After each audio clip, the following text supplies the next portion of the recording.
जय श्री सद्गुरु देवाय नमः। जय श्री गणपति देवाय नमः। ओम नमः शिवाय। रुद्र संहिता कुमार खंड 18वां अध्याय। नारद जी बोले, हे प्रजेश्वर, शिवापुत्र के जीवित होने पर क्या हुआ? कृपा कर वह वृत्तांत भी सुनाइए। ब्रह्मा जी ने कहा, हे मुनि श्रेष्ठ, जब देवी ने देखा कि उसका पुत्र जीवित हो गया है तो वह अति प्रसन्न हुई और दोनों करों से पकड़ उसका आलिंगन करने लगी। उसे अनेक प्रकार के भूषण तथा वस्त्र पहनाए गए। सभी ने उसकी अर्चना की तथा देवी ने बालक को ये वरदान दिया कि हे पुत्र, तुम्हारे मस्तिष्क पर यह सिंदूरी रंग की चमक है, इसी कारण मानव पुष्प तथा चंदन आदि से तुम्हारी पूजा करेंगे। तुम्हें सभी प्रकार की सिद्धियां प्राप्त होंगी तथा तुम्हारी पूजा से मानव मात्र के सभी विघ्न दूर हो जाएंगे। शिव जी ने बालक के सिर पर हाथ फेरकर कहा, यह मेरा दूसरा पुत्र है। गणेश जी ने उठकर शिव को प्रणाम किया तथा सभी देवों के आगे नतमस्तक हो अपने अपराध की क्षमा मांगी। त्रिदेवों ने उसे वर देकर सबका पूज्य तथा गणनाथ कहा। तब से गणेश जी सभी प्रकार के विघ्नों के हर्ता तथा सब प्रकार के फलदायक कहलाए। त्रिदेवों ने यह भी कहा कि पहले मानव मात्र इनकी पूजा करेंगे तथा फिर हमारी। बाद में शिव जी ने सभी मांगलिक वस्तुएं मंगाकर गणेश जी की अर्चना की। तत्पश्चात विष्णु जी तथा फिर मैंने। पार्वती जी के पश्चात सभी देवताओं ने बड़े आदर से गणेश जी की पूजा की। फिर सभी देवताओं ने सम्मेतवत स्वर से गणेश जी की सर्व अध्यक्ष कहकर अनेक वरों से युक्त आशीर्वाद दिए। हे नारद, पार्वती जी की उस समय की प्रसन्नता का वर्णन मेरे चारों मुख भी नहीं कर सकते।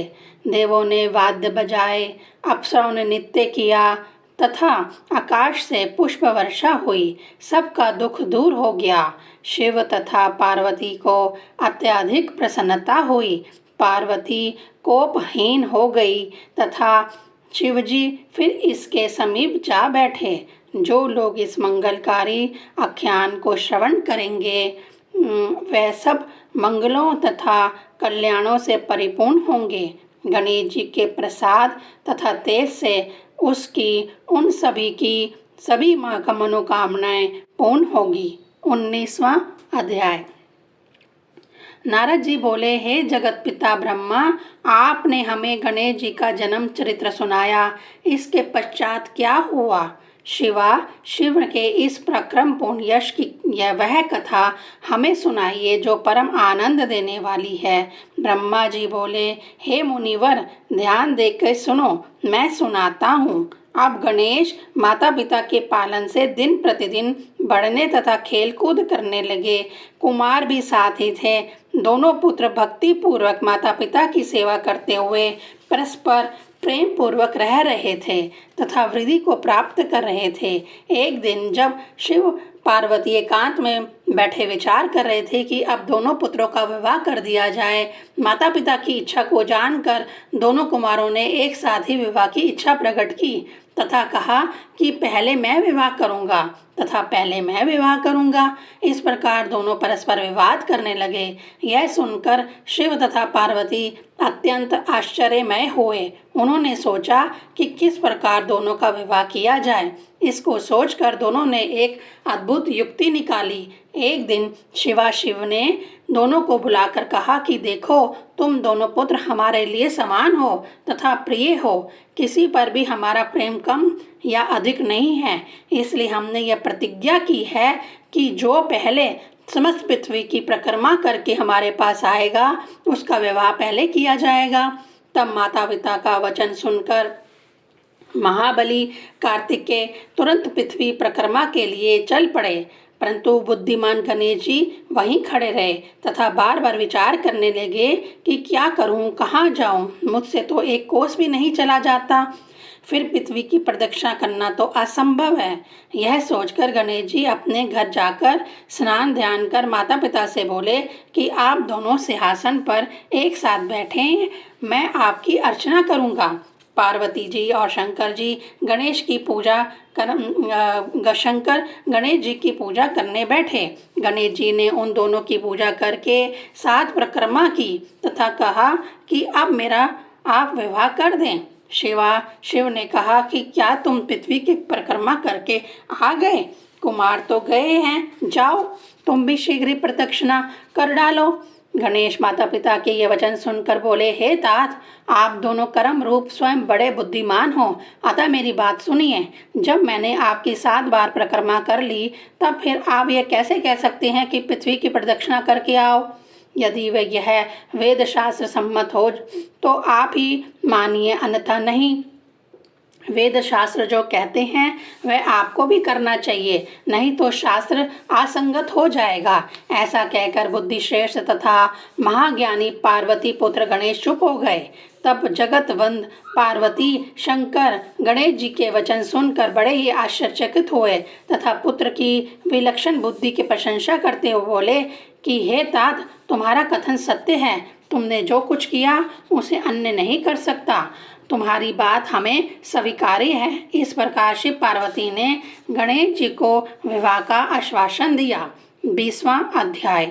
ब्रह्मा जी बोले, इसी समय विश्वरूप प्रजापति ने शिव के पास आकर अपनी सिद्धि तथा बुद्धि नामक 2 कन्याओं के विवाह की बातचीत प्रारंभ की। गौरीशंकर ने उनके विवाह के प्रस्ताव को मान लिया तथा गणेश जी का विवाह उन दोनों कन्याओं से संपन्न कर दिया। सभी देवता इस विवाह में सम्मिलित हुए तथा विश्वकर्मा ने इस विवाह को पूर्ण किया। कुछ समय पश्चात गणेश जी की दोनों स्त्रियों सिद्धि से क्षेम तथा बुद्धि से लाभ नामक पुत्र उत्पन्न हुए। इस प्रकार जब गणेश जी ने अचिंतनीय सुख भोग लिया तथा पृथ्वी की प्रदक्षिणा करके कार्तिकेय जी भी आ गए, परंतु जब वे घर पहुंचने ही वाले थे तो मार्ग में उनकी भेंट नारद जी से हो गई। उन्होंने उनसे यह कह दिया कि अब घर क्या करने जाते हो? तुम्हारे माता पिता ने तुम्हारा साथ जो है व्यवहार किया है वैसा इस लोक में कोई नहीं करता। तुमको तो धरती की परिक्रमा के लिए भेज दिया और इधर गणेश जी का विवाह कर दिया। प्रजापति की 2 कन्याएं उनकी 2 स्त्री हैं तथा उनके 2 पुत्र भी प्राप्त हो चुके हैं। इस प्रकार माता पिता ने तुमको छला है। सत्य ही यदि माता ही विष दे दे या बेच दे अथवा राजा ही सर्वस्व हरण कर ले तो किसके पास प्रतिवेदन किया जा सकता है? हे नारद, तुम्हारे द्वारा ऐसी बातें सुनकर कुमार के क्रोध का पारावार न रहा तथा वह घर तो गए, परंतु माता पिता को प्रणाम कर तुरंत कोंच पर्वत पर तपस्या करने चले गए। जब शिवा ने यह बहुत पूछा तो कह दिया कि आपने मेरे साथ कपट व्यवहार किया है। कुमार के व्यवहार से माता गिरिजा को अत्यधिक दुख हुआ तथा वह दीनता पूर्वक शिव जी से अनुनय विनय करके उन्हें साथ ले क्रोंच पर्वत पर पहुंची। तब शंकर पार्वती को वहां आते देखकर कुमार विरक्त हो कहीं अन्यत्र चले गए। शंकर पार्वती ने वहां जाकर कुमार से भेंट की। तब से उन दोनों स्थानों में कार्तिकेय कुमार सहित शंकर पार्वती का महात्म्य अब तक माननीय है तथा इस कथा को पढ़ने तथा सुनने से सभी मनोकामनाएं पूर्ण होती है। इति श्री रुद्र संहिता कुमार खंड। ओम नमः शिवाय।